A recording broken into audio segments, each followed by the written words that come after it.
자, 그럼 이쪽에 부동산 정책론으로 한번 가보도록 할게요. 부동산 정책론입니다.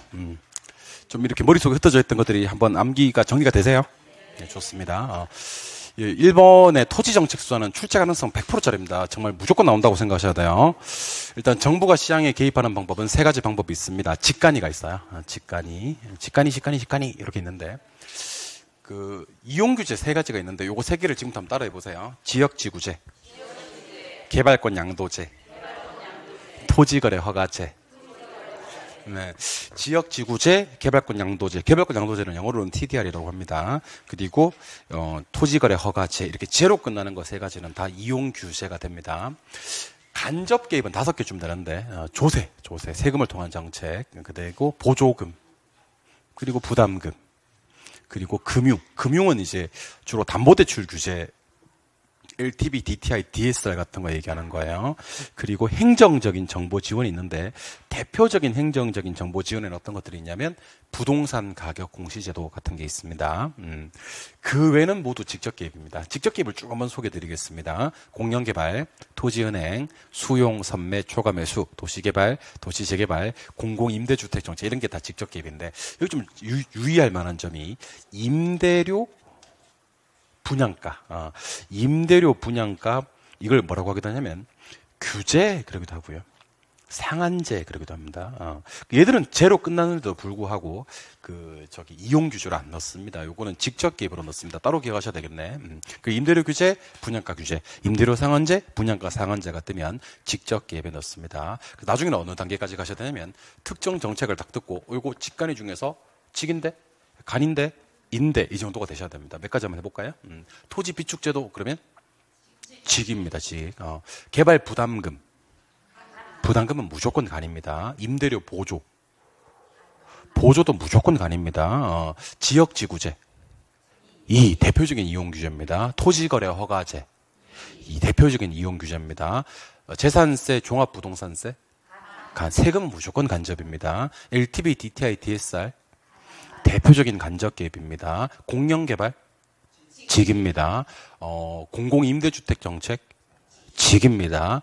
임대료 상한제, 임대료 규제 직입니다. 직. 부동산 가격 공시제도 간입니다. 부동산 가격 공시제도는 대표적인 행정적인 지원으로서 간입니다. 오케이? 근데 지금 암기해 놓았던 직간이 요게 뒤에 가시면 한 번 더 나옵니다. 제조 따라원가는 무조건 도급 건설 기준하거든요. 표준적 건설 비용에다가 통상의 부대 비용이 합으로 구성이 되는데 제가 건설 비용이 어떤 거 있나요? 그럼 그때 또 직간이가 나와야 돼요. 건설 비용 안에 직접 공사비, 간접 공사비, 수급인의 적정 이윤이 있거든요. 그래서 저 따라 한번 해보세요. 토지 정책, 직간이, 건설 비용, 직간이. 정부가 부동산 시장에 개입하는 방법도 직간이가 있는 거고요. 그 다음에 제조다라 원가를 구성하는 표준적 건설 비용 안에도 직간이가 있다라고 기억하시면 됩니다. 그거 외에는 다 부대비로 넣으시면 됩니다. 이번에는 현재 우리나라에서 시행되고 있지 않은 제도예요. 현재 우리나라에서 시행되고 있지 않은 제도는 공개택 초토라고 해서 빈 개인 택시가 하나도 없다. 이렇게 암기하시면 됩니다. 비어있는 개인 택시가 초토화되고 한 대도 없다. 공개택 초토. 보지 말고 한번 해볼까요? 공한질서 우리나라에 시행되고 있지 않습니다.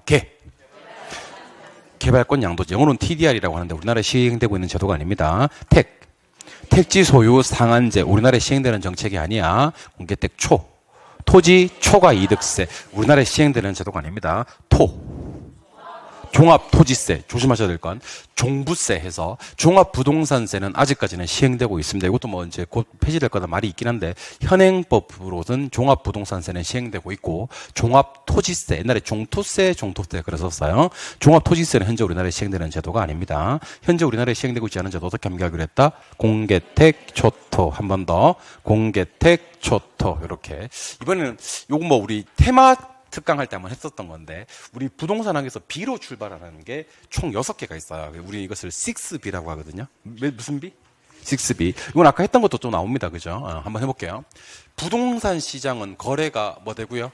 비공개, 상품이 비표준, 시장이 비조직. 이때 B가 3번 나오고요. 두 번째가 부동산 시장이 제 기능을 잘 하지 못하고요. 자원 배분을 효율적으로 못하는 상황을 갖다 우리는 네 글자로 시장 실패 이렇게 얘기를 합니다. 시장 실패 원인이 네 가지가 있습니다. 불안정 경쟁, 외부 효과, 공공재 무임승차, 그리고 네 번째가 중요합니다. 정보의 비대칭. 정보가 대칭적일 때는 절대로 시장이 실패하지 않습니다. 정보가 뭐일 때? 비대칭적일 때. 그리고 또 정말 중요한 게 공공재라는 제도가 있는데, 공공재는 시장에 맡기면요, 과소 생산이 되거든요. 그리고 무임승차 문제를 이야기하거든요. 얘가 왜 과소 생산되고 무임승차 문제를 이야기하냐면, 얘는 소비에 있어서 경합하지 않는 저하고요, 비용을 지불하지 않은 자를 소비에서 배제시킬 수가 없는 저하입니다. 우리는 이것을 이름하여 비경합성, 비배제성이라고 합니다. 오케이? 그럼 보지 말고 한번 해보자. 부동산 시장의 3B는 뭐죠? 비공개, 비표준, 비조직. 시장 실패 원인은 정보의 비대칭. 공공재는요, 소비에 있어서 비경합성의 비배제성. 이렇게 얘기하시면 좋을 것 같습니다. 이름하여 6B 이렇게 암기하시면 됩니다. 이번에는 용도지역입니다. 용도지역. 진짜 가만 안 둡니다. 틀리면. 용도지역. 그렇죠. 대답 못하면 큰일 나, 진짜. 용도지역은 네 가지가 있습니다. 도관농자, 도시지역, 관리지역, 농림지역, 자연환경 보전지역이 있고요. 도시지역 안에 뭐가 있습니까? 용도지역 하는데 주상공록. 진짜 가만 안 둬, 진짜. 용도지역은 도관농자, 도시지역이 주상공록 이렇게 되는 겁니다. 오케이? 이 중에서 주거지역의 전일준이 있고 공업지역의 전일준이 있거든. 근데 이거는 좀 알아두셔야 됩니다. 양호하면 무조건 전용이야. 편리하면 무조건 일반 주거지역이고, 양호한데 단독주택이면 일종 전용이고, 양호한데 공동주택이면 이종 전용입니다. 편리한데 저층주택 중심이면 일종 일반이고요. 편리한데 중층이면 이종 일반, 편리한데 중고층이면 삼종 일반, 주거에다가 상업 업무 기능이 보완되면 준주택 이렇게 하는 거거든요. 근데 그게 준주거, 왜 이래? 준주거 지역 이렇게 얘기하는 거거든요. 근데 중요한 건 그거 아니고, 양호하다 그랬을 때는 무조건 전용으로 가고요. 편리하다 그랬을 때는 무조건 일반으로 가야 되는 겁니다. 그래서 저따라 한번 해보세요. 양전, 편일. 양호할 때는 뭐야? 전용. 편리할 때는 일반. 양호할 때 전용, 편리할 때 일반. 요거라도 기억을 해주시면 좋을 것 같습니다. 물론 여기서 양호한데 단독이면 일종 전용, 공동이면 이종 전용. 편리한데 저층이면 일종 일반, 중층이면 이종 일반, 중고층이면 삼종 일반, 그런 게 있긴 한데 지금은 그거 따지는 건 아니는 거니까. 자, 그러면 보라돌이만 한번 읽어주세요. 용도지역, 도관농자, 도시지역, 주상공록. 주상공록 중에서 전일준 할 수 있는 것, 주거지역과 공업지역. 그러면 준주거지역이 있겠네? 준상업지역은 없겠네? 준녹지지역도 없겠네? 준공업지역이 있겠네? 그 용도지역 중에서 준으로 출발할 수 있는 용도지역은 주거지역과 준, 공업지역이 있다는 것도 알고 계셔야 되겠네? 오케이. 전, 편, 일. 양호할 때 전용, 편리할 때 일반. 이런 것도 기억하시면 좋을 것 같습니다. 이해하셨죠? 예. 여러분들, 집중하세요. 이런 거 해주는 사람이 있는 줄 알아요? 이거 암기 코드 다 뽑아가지고, 이렇게 암기 한 번 더 하세요. 이렇게 하는 사람이 있는 줄 알아요? 참. 고만 줄도 모르고 말이야. 매달 해주니까. 집에 가. 예. 자, 이번에 5준이라고 해서 제가 이제 테마트 강의 때만 했던 건데, 우리 부동산학에서 준이 총 5번 나와요. 오케이? 아까 했던 건데 한번 해볼까? 등기 등록의 공시 방법을 갖춤으로써 부동산에 준하여 취급되는 기계재단 기타는요? 준부동산. 주택 외의 건축물이나 그 부속 토지지만 주거시설로 이용이 가능한 기호단원은요? 준주택. 여러분들, 토지에서 발생되는 초과 수익은 경제지대라 그래요. 이 경제지대는 토지에서 생기는 거고요, 영구적으로 생기는 거예요. 이런 얘기를 하신 분이 파레토예요. 그래서 우리 파레토의 경제지대는요, 토지에서 생기는 거고 영구적으로 생기는 겁니다. 근데 토지에서 생기는 건 아니야. 토지 이외에서 생기고 인간이 만든 기계 기구에서 생겨. 근데 얘는 당연히 영구적은 아닌 거지. 인간 기계는 수명이 유한하니까 일시적으로 생기는 거지. 이걸 마샬의 준지대라고 합니다. 이해하셨습니까? 그래서 준지대는요, 누가 주장했고? 마샬. 영구적이야, 일시적이야? 일시적이고, 토지야, 토지 이외야. 토지 외지. 그리고 아까 소개해드렸던 거, 용도지역 중 준으로 출발하는 건 주거지역과 공업지역이 있습니다. 이해하셨나요? 그래서 우리 부동산학에서 5준에 대해서 물으면 대답해 주세요. 등기 등록의 공시 방법을 갖춤으로써 부동산에 준하여 취급되는 기계재단 기타는요? 준부동산. 주택 외의 건축물이나 그 부속 토지지만 주거시설로 이용이 가능한 기호단원은요? 그 다음에 세 번째는 이제 토지에서 생기는 게 아니라 토지 이외에서 생기는 거고, 마샬이 이 얘기를 했고요. 일시적으로 그 성격에 준하여 처리되는 것은요, 준지대 이렇게 하시면 됩니다. 용도 지역 중 준으로 출발할 수 있는 건 준, 주거 지역과 준 공업 지역이면 좋습니다. 요거 아까 했던 건데 한 번 더 해봅시다. 여러분들 푸가 주장한 모형이 무슨 모형이에요? 확률 모형인데 확률 모형에서 확률을 결정하는 게 세 개 있다 그랬죠? 뭐야? 수, 거, 면, 점포, 수, 점포와의 거리, 점포, 면. 이 수거면에 가면 두 개 리가 있다고. 먼 리와 먼 리가 있어요. 신조리가 있고 지직리가 있는데 주택조합에 뭐가 있어요? 지직리가 있어요. 지가 뭐야? 지역, 직장, 리모델링. 잘 들어요. 부동산 증권에는요, 지분 증권과 부채 증권이 있습니다. 제목 확인하세요. 무슨 증권에? 부동산 증권에 지분 증권과 부채 증권이 있는데 제가 부채 증권부터 먼저 소개해 드릴게요. 부채 증권에는 MA가 있습니다. 뭐 있다고요? MA가 뭐야? MBS, ABS. MBS는 부동산 증권 중 무슨 증권? 부채 증권. 부동산 증권 중 지분 증권이 세 가지가 있어요. 뭐요? 신디케이트, 조인트 벤처, 리츠. 손가락 세 개 꺼내. 꺼냈어요? 신조리 해봐. 지분증권 그럼 뭐야? 신조리. 지분증권이면서 직접 투자 그러면 신조. 지분증권이면서 간접 투자 그러면 리. 그럼 지분증권이면서 직접 투자는 신조가 있잖아, 그지? 이 중에 투자자가 다수 그러면 신디케이트. 투자자 소수 그러면 조인트 벤처. 리츠는 지분 투자이면서 간접 투자인데 투자자가 가장 다수예요. 자, 그러면 신조리 중에서 제가 묻는 말을 대답해 보세요. 저는 지분 간접 다수예요. 리츠. 저는 지분 직접 소수예요. 조인트 벤처. 저는 지분 직접 다수예요. 신디케이트. 신조리 하실 수 있겠어요? 무슨 면에 가면요? 수거면에 가면요. 신조면에 가면요? 수거면. 큰일 났네. 수거면에 가면요. 신조리도 있고요. 지직리도 있고 그렇습니다. 아시겠습니까?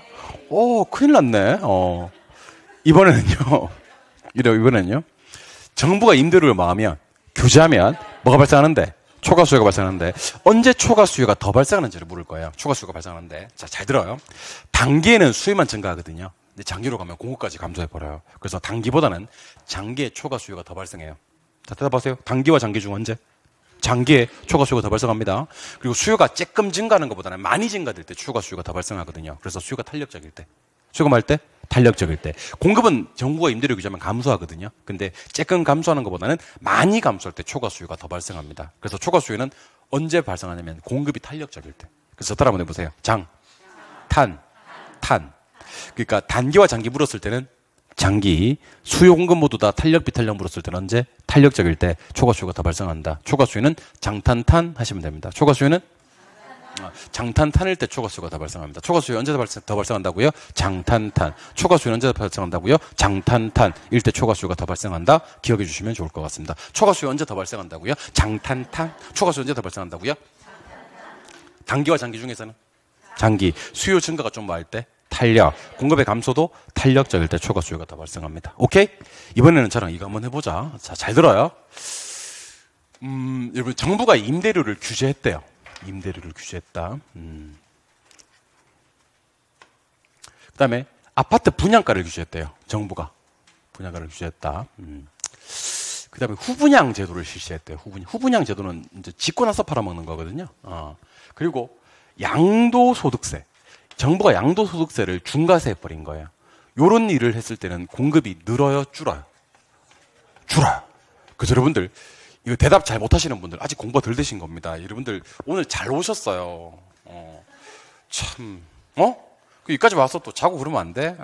여러분들 정부가 어떤 짓을 하든지 공급이 감소돼요. 근데 딱 두 가지. 임대료 보조하고요. 선분양 있어요. 요거 딱 두 가지만 공급이 증가됩니다. 오케이? 특히 만약에 시험에서 선분양과 후분양만 비교를 딱 한다면, 선분양 그러면 공급 증가, 후분양 그러면 공급 감소. 저 따라 한번 선 증가, 후 감소. 선 증가의 후 감소. 그러니까 이거부터 바로 튀어나와야 돼. 여러분, 선분양 되면 공급 어떻게 돼? 한참 생각하고. 후분양 되면 공급 어떻게 돼? 한참 생각하고. 시험장 가서 그러면 진짜 내 생각만 해도 아찔해서 그렇습니다. 선분양 바로 질러야 돼. 공급 증가. 후분양 바로 질러야 돼. 공급 감소. 근데 외울 필요가 없다니까? 왜냐하면 보조선 말고는 다 감소거든. 그러니까 앞으로 제입에서 임대료 보조 선분양이 나오기 전에는요, 공급 감소를 외칠 준비나 하세요. 임대료 규제 감소, 분양가 규제 감소, 후분양 감소, 양도세 중과 감소, 임대료 보조, 선분양. 그래서 이렇게 하기로 했어. 보조선 하면 증가하고 딱 체면에 걸려주시면 좋습니다. 어떻게 하면서 체면에 걸리라고요? 증가하면서 체면에. 보조선은 내가 하는 거고. 손발이 맞아 해먹지. 예. 저 보세요. 자, 보조선 하고 퀵 체면에 드시면 됩니다. 아시겠? 레드선 아니고 보조선 이렇게 할 거야 내가. 아시겠어요? 보조선 하면 증가하면서 서서히 체면에 빠지셔주시면 됩니다. 왜? 갔잖아. 얼척이 없어? 왜 비웃지 나를? 목이 아파서 그랬어? 아닌 것 같은데 비웃은 것 같은데. 그 아들 같은 사람한테 비웃음 당하고 내가 그러면 좀 마음이 그래. 살짝은 비웃었잖아 방금. 아무튼 농담이야 농담. 상처받지 마. 농담이야. 보조선 하면 증가 이렇게 해주시면 됩니다. 아시겠죠? 보조선 증가. 오케이. 그래서 임대료 보조나 선분양은 증가, 보조선 증가, 보조선 증가 하시면 됩니다. 그리고 최근에 시험만 치면 나오는 게 하나 있습니다. 중요하지. 최근에 시험만 치면 나오는 게 그 유명한 공공임대주택입니다. 공공임대는 몇 개? 8개. 따라합니다. 영국행, 통장, 분기기. 물으면 대답하세요. 최저소득이 50년이면?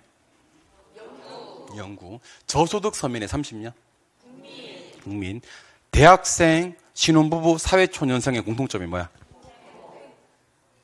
아니, 젊다고 해야지, 일단. 대학생, 사회초년생, 신혼부부의 공통점은 젊은 층 해주시면 됩니다. 젊은 층 뭐? 행복, 오케이. 그리고 방금 얘기했던 최저소득의, 저소득 서민의 젊은 층에다가 장애인, 국가유공자 등의 사회 취약계층까지 들어오면 통합입니다. 전세 계약 방식은 뭐고? 장기전세. 일정 기간 임대 후 분양 전환을 목적이면? 전환. 기준주택을 매입해서 공급하는 건? 기준주택을 임차에 와서 전대주는 것은? 오케이? 그래서 기준주택 전세는요, 유일하게 전대란 표현이 나옵니다. 그래서 전세가 2개 있네. 무슨 전세가 있고요? 기존주택 전세도 있고요. 뭐도 있어요? 장기 전세도 있습니다. 자, 2개 비교해 드릴게요. 전세 계약 방식만 뜨면 뭐고요? 장기 전세고요. 기준주택을 임차에 와서 전대한다는 말이 뜨면 뭐가 되는 거예요? 기준주택 전세. 끝날 때 전대로 끝나면 기준주택 전세밖에 없어요. 하실 수 있겠습니까? 그럼 순서 없이 한번 해봐야 되겠다. 젊어, 행복, 사회 취약계층이 다 나와. 통합. 저소득 서민의 30년이야. 국민. 기준주택을 매입해서 공급해. 기준주택 매입. 일정 기간 임대 후 분양 전환을 목적이야. 전환. 최저소득의 50년이야. 연구. 기준주택을 임차에 와서 전대해줘.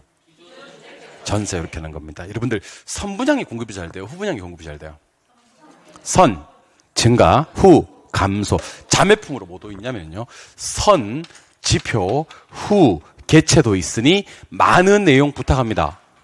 선, 지표, 후, 개체도 있으니 많은 내용 부탁합니다. 먼저 하는 게 뭐예요? 지역 분석입니다. 뭔지 모르네. 이건 뭐예요?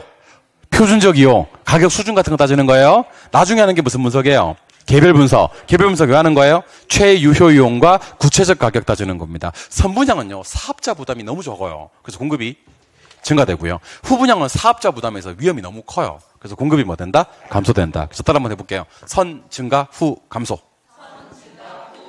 선, 지표, 후, 개체. 기억하시기 바랍니다. 하실 수 있겠습니까? 좋습니까? 오케이. 이번에는 부동산 투자론입니다. 자, 부동산 투자론은 중요하죠. 지렛대 가야 됩니다. 뭐요? 지렛대. 우리 지렛대 한번 공부해 봅시다. 지렛대는 뭐 세팅? 지총적. 지총적 딱 세팅해 놓고 정의 지렛대는 부등호. 왼쪽. 부의 지렛대는 반대. 중립적 지렛대는 똑같아요. 그럼 시험지 이거 써놨다고 생각하고 문제 한번 풀어봅시다. 자, 잘 보시고요. 이게 요즘 시험에 나온다니까.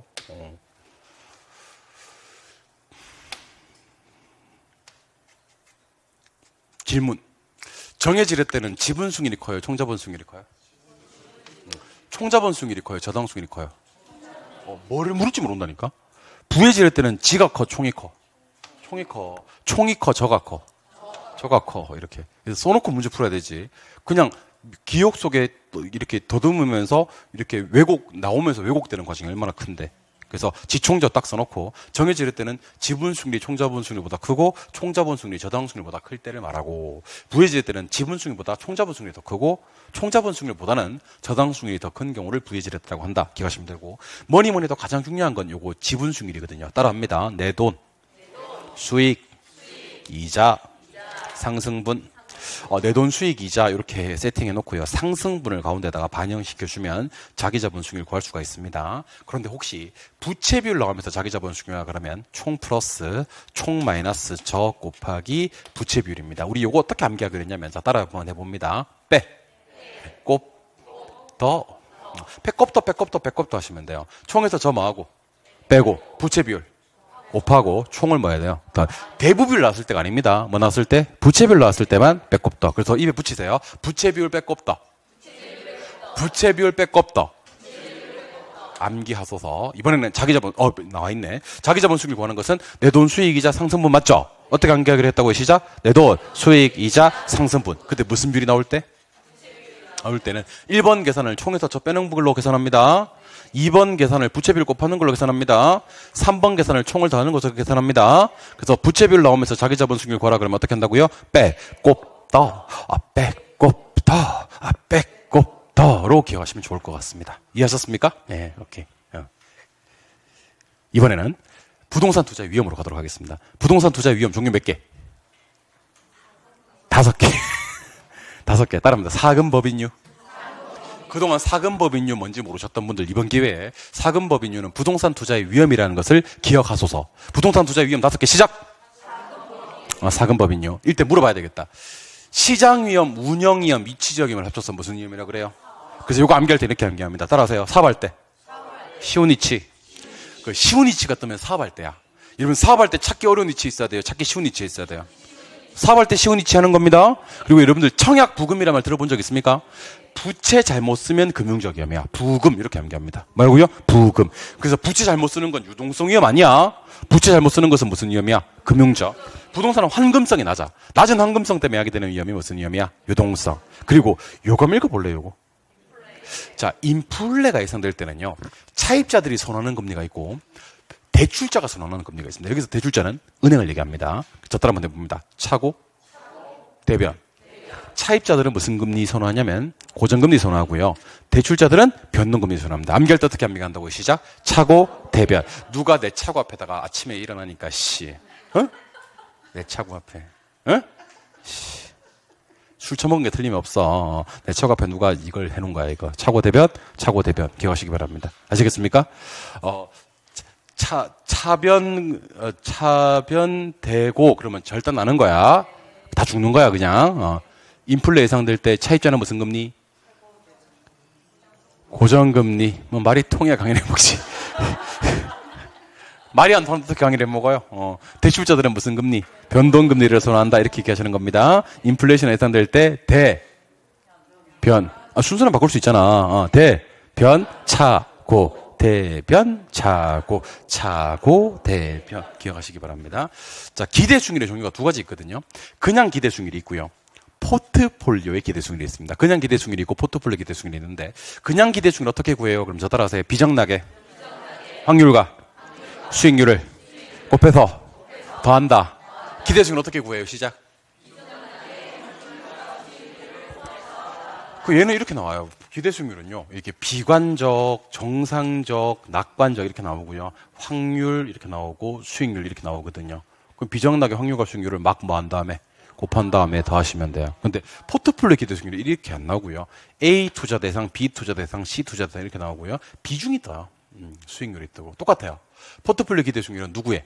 A, B, C의 비중과 수익률을 곱해서 더한다. 그래서 한마디로 표현한다면 이렇습니다. 그냥 기대수익률은 비정락의 확률과 수익률을 가중평균치를 낸다면, 포트폴리오 기대수익률은 A, B, C의 비중과 수익률을 가중평균치 낸다. 이렇게 얘기하시면 좋을 것 같습니다. 이렇게 계산 과정이 그려지죠, 그죠? 예, 숫자 곱하기 숫자 퍼를 3번 한 다음에 GT를 눌러서 더해주면 되는 거 알고 계시죠? 예, 이번에는 요구 수익률입니다. 방금 했던 건 기대 수익률이고, 요구 수익률은 우리가 무슨 수익률이라 그래요?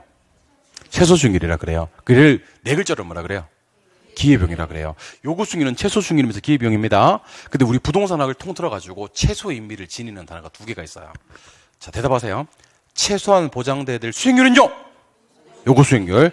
최소한 보장돼야 될 수입은요? 그러면 물어봐야 되겠다. 이 최소 전용 수입을 초과하는 수익은요?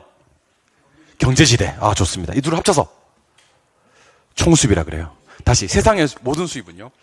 최소 수입과 초과 수입과 총수입이 있거든. 최소 수입을 무슨 수입? 전용 수입, 초과 수입을 경제지대 합쳐서 총수입이라 그래요. 시험 문제 이렇게 나온 적이 있습니다. 진짜 많이 틀렸습니다. 어떻게 나왔는지 아세요? 이렇게 나왔습니다.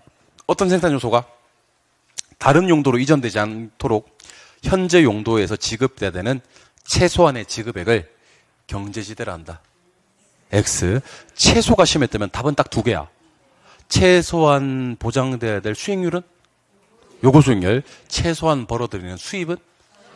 그럼 어떤 생산 요소가 다른 데로 이전되지 않도록 하기 위해서 지급돼야 되는 최소한의 지급액은 무슨 수입이고? 전용 수입이고. 이걸 초과하는 수입이 경제지대입니다. 근데 요구 수익률이 최소 수익률이라고 하기도 하고 얘를 네 글자로 뭐라고 한다고요? 기회비용. 그래서 암기 코드 하나 있습니다. 자, 따라하세요. 무슨 수익률은? 요구 수익률은 뭐예요? 기회비용이에요. 이렇게 요구 수익률은 기회비용이에요. 이렇게 암기하면 됩니다. 암기할 때는 요기요? 이렇게 암기하시면 됩니다. 요구 수익률은 기회비용이에요. 이렇게 암기하시면 됩니다. 아시겠죠?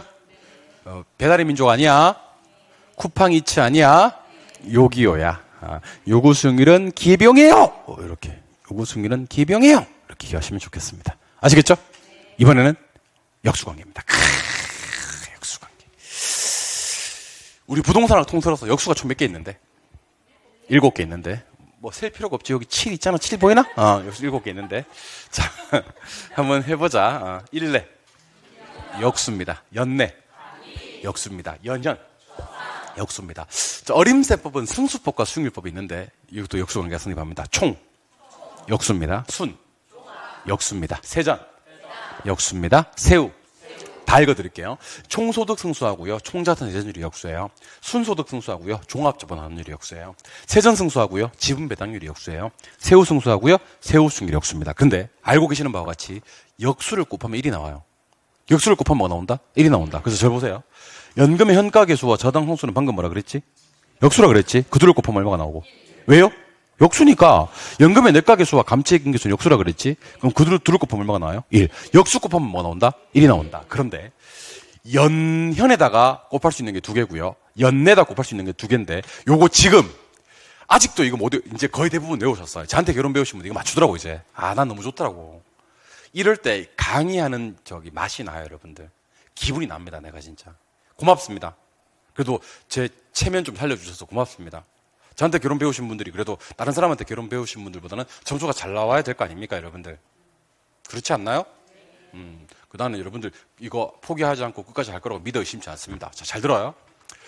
연금의 현가계수에다가 곱할 수 있는 게 두 개예요. 하나는 일시불을 곱하고요. 하나는 역수가 아닌 걸 곱해요. 하나는 뭘 곱하고 하나는 뭘 곱한다가? 일시불을 곱하고 역수가 아닌 걸 곱한다고. 그럼 연금의 내가계수에다 곱할 수 있는 게 두 개네. 뭘 곱하고요, 일단은? 일시불을 곱하고요. 오케이? 역수가 아닌 걸 곱. 역수 곱하는 건 앞에서 했으니까. 근데 일시불을 곱할 때는요. 내가 이렇게 곱해야 되고요. 일시불을 곱할 때는요. 현가 이렇게 곱해야 돼요. 느낌 왔겠지만 일시불을 곱할 때는 얘가 현가일 때는 얘를 뭘 곱하고 내가를 곱하고 얘가 내가일 때는 일시불을 곱할 때는 현가를 곱해요. 근데 일시불을 곱하잖아요. 그러면 연금은 그대로 있어요. 뭐는 그대로 있다고요? 연금은 그대로 있고 이게 내가로 바뀌어요. 일시불을 곱할 때는요. 연금은 그대로 있다니까? 얘가 뭐로 바뀌어요? 현가로 바뀌어요. 이해하셨습니까? 그럼 일시불을 곱할 때는요. 연금이 일시불로 바뀐다? 아니면 연금은 그대로 있고 내가 현가만 바뀐다? 내가 현가. 일시불 곱할 때는 뭐가 바뀐다? 내가 현가가 바뀐다. 잠깐만 한번 해보자. 연현에다가 일내 곱하면 연내가 됩니다. 연내가 됩니다. 연내에다가 1현을 곱해. 연내에다가 1현을 곱해. 연내에다가 1현을 곱하면 연현이 됩니다. 한 개씩만 바뀌어. 그리고 역수가 아닌 걸 곱하면 일시불로 바뀌어. 역수가 아닌 걸 곱하면 일시불로 바뀌어. 역수가 아니잖아? 딱 보고 역수가 아니네 이런 일시불? 이렇게 하시면 됩니다. 역수가 아니네 이런 일시불? 이렇게 하시면 됩니다. 아시겠어요? 우리 개론 공부하다가 공부 잘 안 되고 그러면 이런 개시제외? 이런 개시군구청장? 시군구청장? 이런 CBD?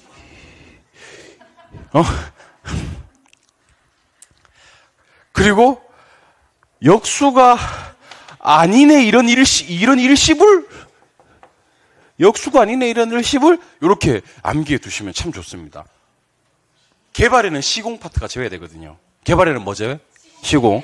그리고 다 국장이 공시하는데 개별 공시지가와 개별 주택 가격만 시군구청장이 공시하거든요. 중심 업무지구를 갖다 우리가 CBD 그러기도 한단 말이에요. 역수가 아닐 때는 일시불로 바뀌어요. 역수가 아니네? 이런 일시불? 이렇게 하시면 됩니다. 아시겠습니까? 찰지게 한판하고 갑니다. 여러분 들으세요. 이런 개시 제외. 이런 개시군구청장. 이런 CBD. 역수가 아니네? 이런 일시불. 기억하시기 바랍니다. 아시겠습니까? 가만 안 둔다고 내가. 내가 어르신 몇 분이 계셔가지고 내가 좀 참았어 오늘. 오늘 다시 이런 CBD, 이런 개시군구청장. 자, 하여튼 요거까지 하겠습니다. 그래서 어디 갔어? 왜 이래? 내가 미쳤나봐. 욕하다가 내가 흥분했어. 역수가 아닌 걸 곱하잖아요. 이런 일시불의 그대로 평가하겠습니다. 그대로 평가하겠수. 오케이? 역수가 아닌 걸 곱할 때는 역수가 아니네 이런 일시불의 그대로 내가 개수가 됩니다. 이해하셨죠? 느낌 어떤 느낌이냐면 일시불 곱할 때는 내가 현가가 바뀌고 일시불 곱할 때는 역수가 아닌 걸 곱할 때는요 일시불로 바뀌어요. 그래서 요거 지금 암기합니다. 자 갑니다. 연금의 현가 개수에다가 일시불의 내가 개수를 곱하면 현가 내가가 바뀌어요. 연금여가 되고 내가가 되고 연금의 현가 개수에다가 역수가 아닌 감채 인계수를 곱하면 이런 일시불의 역수가 아니네 이런 일시불 이렇게 하라는 얘기야. 아시겠죠? 예. 연금의 내가계수에다가 일시불의 현가계수를 곱하면 연금이 현가계수가 돼요. 근데 연금의 내가계수에다가 자산수를 곱하면 역수가 아니네 이런 일시불의 내가계수가 되는 겁니다. 아시겠습니까? 곱했을 때 1 나오는 거 말고 요거 두 개 많이 했던 거니까 이제 암기를 부탁드리겠습니다. 어차피 우리 오늘 암기 코드 하는 날이니까. 오케이? 오케이. 이번에는 부채 서비스액의 동의어 몇 개? 4개. 혹시 제가 몇 개 이렇게 물어도 되나요? 숫자가 대부분 있을 때 묻는 겁니다. 아시겠죠? 네. 우리 부동산 학기는 통틀어서 부채 서비스액의 동의어 몇 개? 손가락 4개 꺼내. 따라하세요. 원리금 상환액, 월부금, 저당 지불액, 원금 플러스 이자. 여러분들 순영업소득에서 부채 서비스액을 빼면 세전 현금 흐름 되는 거 알고 계시죠? 근데 보니까 박스 안에 원금 상환액이 있어. 그러면 세전 현금 흐름 구하려고 그러면 순영업소득에 부채 서비스액을 빼야 될 거 아니야? 박스 안에 원금 상환액 있을 때는 뭐를 더해줘야지? 이자를 더해줘야지 그 값이 부채 서비스액이 되고, 박스 안에 보니까 원리금 상환액이 있어. 뭐 있다고? 그럼 그 자체가 부채 서비스액이야. 원리금 상환액이 있으면 걔가 누구고? 부채 서비스액이고, 원금이 있으면 뭐를 더해줘야? 이자를 더해줘야지 부채 서비스액이다. 이해하셨습니까? 부채 서비스액의 동의어가 뭐니까? 원리금 상환액, 월부금, 저당 지불액, 원금 플러스 이자이니까요. 이해하셨습니까? 이거 암기됐죠? 좋습니다. 이번에는 현금 수지 측정 몇 가지? 2가지. 제가 묻는 건 옆에 다 숫자가 있는 것들만 묻는다 그랬어요. 현금 수지 측정하는 거 몇 개? 2개. 영업 현금 흐름 구하는 방법이 있고요. 매각 현금 흐름 구하는 방법이 있습니다. 자, 마음에 준비하시고 영업 현금 흐름 10단계입니다. 시작. 가공기. 가공기 유용수는 부세 형사입니다. 자, 한번 가볼게요. 단위당 임대료 곱하기 임대 단위수. 가능 총소득. 뭐 빼요? 공실 불량 부채. 뭐 더해요? 기타 소득. 그럼 뭐가 나와요? 유효 총소득. 뭐 빼죠? 영업경비. 그러면요? 순영업소득. 이렇게 해야 되겠네. 순영업소득. 뭐 빼죠? 부채 서비스세. 그럼 뭐가 나오고? 세전 현금 수지. 뭐 빼요? 영업소득세. 그러면 세후 현금 수지. 이게 여러분들 가공기 유용순 부세행세만 보고도요. 가능총소득, 공실불량부채, 기타소득, 유효총소득, 영업경비, 순영업소득, 부채 서비스세, 세전 현금 흐름, 영업소득세, 세후 현금 흐름 할 수 있어야 됩니다. 하실 수 있겠습니까? 이번에는 매각 현금 흐름입니다. 7단계인데 이건 10단계, 이건 7단계. 더 따라합니다. 매매순미, 세자세. 매매순미 세자세 한번 가볼게요. 매도 가격 좋습니다. 또 매도 경비 좋습니다. 그렇지. 순영업소득 아닙니다. 얘는요. 순매도가액. 그래요. 뭐라고요? 순매도가액.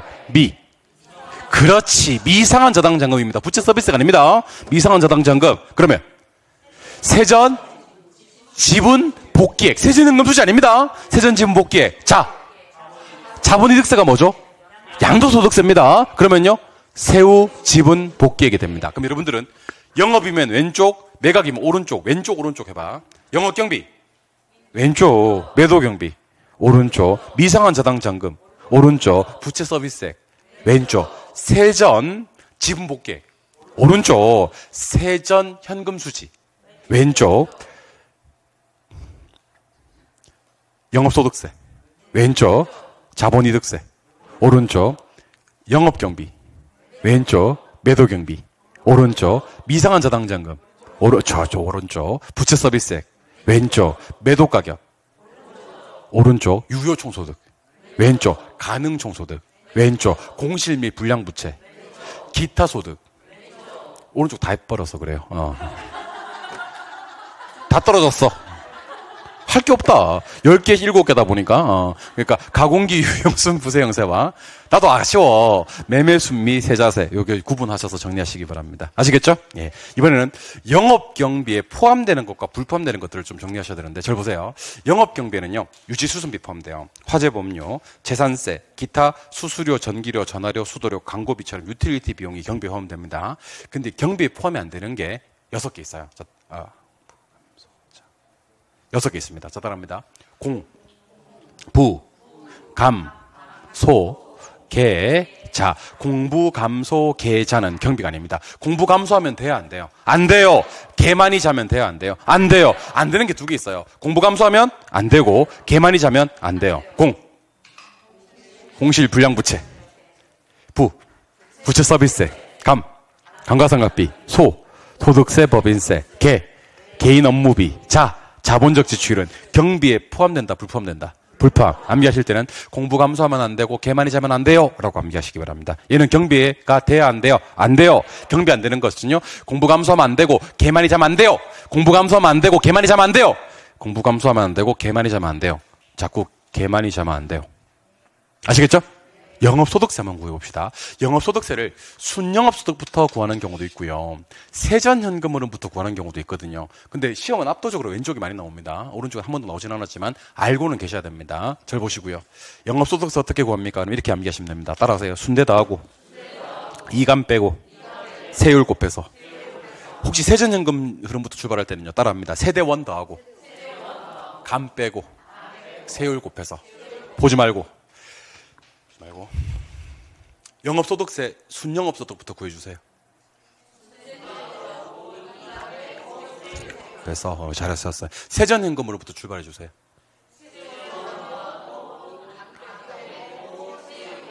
잘못하는 것 같은데 세대원까지 다 하고 값만 빼고 세율 곱하는 겁니다. 한 번 더 알려드릴게요. 영업소득세는요, 순대 더하고 이감 빼고 세율 곱하는 경우도 있고요. 세대원 더하고 감 빼고 세율 곱하는 경우도 있습니다. 아시겠죠? 예. 여러분들 지금 요 과정 그대로 다 소화하시고 따라오시면요, 부동산학개론은 고득점, 합격 점수는 당연히 나오는 거, 고득점 안 나올 수가 없습니다. 부디 제가 짠 프로그램에 적극적인 참여를 부탁드리도록 합니다. 아시겠습니까? 그러니까 여러분들 이거 집에 가서 복습만 해도 되게 만들어주는 공부야. 부동산학개론 공부 최소화하고 민법이나 다른 2차 과목에 시간 투자하라고 제가 여러분들을 갖다가 붙잡아 놓는 거라고. 그거 알았으면 좋겠습니다. 아시겠어요? 예, 그러니까 그거 좀 알고 계셔야 될 것 같습니다. 여러분들 이거 꼭 알아야 돼. 이거 정말 좋은 수업입니다. 아시겠어요? 부동산 투자 분석 기법은 몇 개? 이제 눈치 깠어. 무슨 법 있어요? 할인연금 수지 분석법, 어림셈법, 비율 분석법. 그럼 대답합니다. 할인연금 수지 분석법이 뭐가 있지? 순례지. 할인연금 수지 분석법 순례지. 어림셈법은 승수. 이렇게. 혹시 지금 남기 코드 눈치 못 간 분들은 지금 보라돌이 읽으면 돼. 혹시나 싶어서 지금 두 사람 정도 표정이 이 사람들 왜 이렇게 잘하지? 하는 표정인데 이 사람은 지금 뭐 읽고 있는 거야? 보라돌이 읽고 있는 거야. 이거 이렇게 보라돌이 다시 한번 할게요. 할인연금 수지 분석법은 순례지. 어림셈법은 승수. 비율 분석법은 대부, 부채, 총령. 그럼 제가 거꾸로 물을 테니까 대답하세요. 순례지는 무슨 법? 할인연금 수지 분석법. 승수는 무슨 법? 어림셈법. 대부 비율, 부채 비율, 부채 감당률, 채무 불이익률, 총자산 회전율, 영업경비 비율은 분석법이 됩니다. 오케이? 자, 이때 입이 있어요. 뭐 있다고? 입이 있어요. 그리고 출이 있어요. 그리고 빼는 방법이 있고 갖게 만드는 방법이 있고 나누는 방법이 있거든. 빼는 방법이 순영가법이야. 갖게 만드는 게 내부승률법이고 나누는 방법이 수익성 지수법이야. 그래서 따라 한번 해보세요. 입에서 추를 빼갔나? 이렇게 하시면 됩니다. 뭐 쓸 필요는 없는데 다 해놨는데. 입에서 추를 뭐 했나? 빼갔나? 이렇게 빼면 순영가법, 같게 만들면 내부승률법, 나누어주면 수익성 지수법입니다. 이때 내부승률은 뭐랑 비교하죠? 요구승률과 비교합니다. 요구승률보다 클 때 투자합니다. 오케이? 순영가는 뭐보다 클 때? 0보다 클 때 투자합니다. 수익성 지수는 1보다. 그래서 저 따라 한번 해보십니다. 순영, 지수 1. 순영은 내가 할 테니 여러분들은 지수일로 받아주시기 바랍니다. 아시겠죠? 순영, 순영. 멜로디는 영감, 외불로, 요 멜로디입니다. 순영, 순영. 순영가는 0과 비교합니까? 수익성 지수를 1과 비교합니까? 순영가 근처에는 반드시 누가 짝꿍? 0이 짝꿍. 수익성 지수는 반드시 누가 짝꿍? 1이 짝꿍. 그럼 대답해야 되겠다. 방금 내부 수익률은 입과 추를 어떻게 만드는 거다? 작게 만드는 거다. 맞아요? 그렇게 되면 순영가는 뭐가 되죠? 0이 됩니다. 수익성 지수는? 순영, 순영. 이렇게 하시기 바랍니다. 이 중에서 시간같이 고려하는 게 4개가 있습니다. 시간같이 고려하는 건 아까 얘기했던 요 3개. 순내지의 현가회수 기간법까지 추가합니다. 그래서 할인연금 수지분석법은 몇 개 있는데? 3개 있는데 시간같이 고려하는 건 4개가 있는 겁니다. 오케이? 저 보시고 할인연금 수지분석법? 순내지. 시간같이 고려하는 거 순내지 현가 이렇게 얘기하시는 겁니다. 그러면 회수기간법 시간같이 고려 불고려? 불고려. 단순회수기간법 시간같이 고려 불고려? 불고려. 무슨 회수기간법만 탁 찍어서 현가회수기간법만 시간같이 고려하는 겁니다. 오케이? 입에서 추를 빼는 건 무슨 법? 순영가법. 입과 추를 나누는 건 무슨 법? 순서 바꿨습니다. 순서 바꿨습니다. 입에서 추를 나누는 건 수익성 지수법. 입과 추를 같게 만드는 게 내부승률법인데 입과 추율이 같아지면 순영가는 뭐가 되고? 0. 이런 식으로 나오면 노래 한 곡 더 부르고 갑니다. 순영, 순영, 순영. 자, 다시 내부승률 표현하는 방법입니다. 내부승률 입과 추를 어떻게? 같게. 순영가를 0으로, 수익성 지수를 1로 만드는 하루입니다. 시험만 치면 어떻게 나오냐면 작년에도 나왔습니다. 내부승률이란 순영가를 1로 만드는 거다. X. 수익성 지수를 0으로 만드는 거다. 순영가 근처에 1이 있거든. 즉시사살하시기 바랍니다. 수익성 지수 옆에 0이 있거든. 찢어버리세요. 칼로 파버리라고. 순영가를 0으로 수익성 지수를 1로 만드는. 자꾸 이런 식으로 나오면 노래 두 곡만 더 부르고 합니다. 순영, 순영. 오케이. 순소득 승수. 순소득 승수 공식 한번 해볼까요? 시작. 순영합소득분의 총투자액입니다. 순영합소득분의 총투자액이고 얘를 같은 말로 뭐라 부른다? 동의합니다. 여러분 순소득 승수를 자본회수 기간이라 그래요. 클수록 좋을까요? 작을수록 좋을까요? 그래서 암기할 때 이렇게 암기합니다. 순자는 작을수록 유리. 시작. 순자 멀수록 유리하다고요? 작을수록. 순자는 작을수록 유리하다는 것을 반드시 기억해 주시기 바랍니다. 이해하셨습니까? 오늘은 여기까지 하고요. 다음 주에 요거 한번 더 가져오세요. 다음 주에 요거 한번 더 가져오시면 오후에 요거 이제 부동산 금융론, 부동산 개발론, 감정평가론. 오늘은 절반 조금 더 했고요. 다음 주에는 한 1시간만 하면 요거 다 할 수 있을 것 같거든요. 1시간 다 하고 처음부터 끝까지 한 번 더 훑어드릴게요. 여러분들 요거는 제가 훑어드리는 순간 여러분들 5점씩 오른다고 생각하면 돼. 여러분들 기존에 가지고 있는 점수에서 5점씩. 대신에 집중해서 들었을 때. 그리고 복습을 갖다가 일주일에 한 번씩은 해줬을 때. 아시겠어요? 지금부터는 여러분들 막 점수를 많이 올리려고 하지 말고요. 이제 확실한 것들은 좀 지키자. 확실하게 내가 맞출 수 있는 것들은 좀 지키자. 그런 방법도 강구를 하셨으면 좋겠습니다. 알겠죠? 제가 조금 더 하고 싶었는데 수업을 갖다가 조금 더 하면 여러분 죽을 것 같아요. 지금 보니까. 죽을 것 같아요. 지금 벌써 한 두세 사람은 지금 거의 초죽음이 됐어, 지금. 그래서 사람 살려야 될 거 아닙니까? 산 사람 살아야 될 거 아닙니까? 이 사람들 일단 살려놓고 다음 주에 다시 뵙도록 하겠습니다. 고생 많이 하셨고요. 다음 주까지 힘찬 한 주 되시기 바랍니다. 한 번 더 가져오세요. 다음 주에 뵙도록 하겠습니다. 수고하셨습니다.